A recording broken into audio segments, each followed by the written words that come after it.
দেশে কোটা প্রথার বিলুপ্তি না চাইলে সর্বস্তরে শতভাগ কোটা চালু করে দেওয়ার আহ্বান জানিয়েছেন কোটা আন্দোলনকারীরা।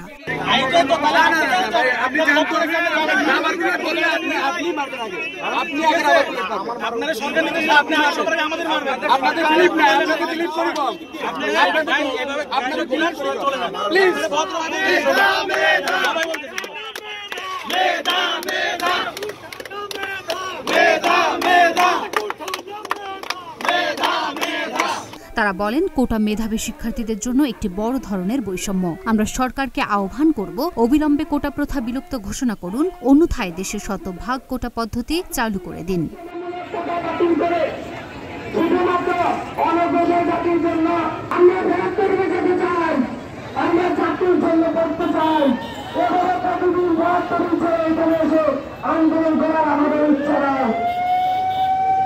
সোমবার বিকেলে রাজধানীর সায়েন্স ল্যাব এলাকায় বৈষম্য বিরোধী ছাত্র আন্দোলন ব্যানারে সাত কলেজের শিক্ষার্থীদের অবরোধ চলাকালীন বক্তারা এসব কথা বলেন।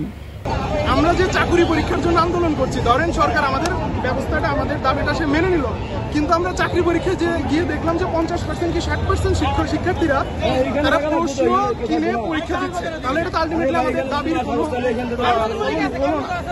প্রশ্নদোষের যে ঘটনা, এটা খুবই একটা লজ্জাজনক। এটা আমাদের জন্য হতাশাজনক যে আমরা এত কষ্ট করে আন্দোলন করছি, কিন্তু দিন শেষে এটার প্রাপ্তি শূন্য।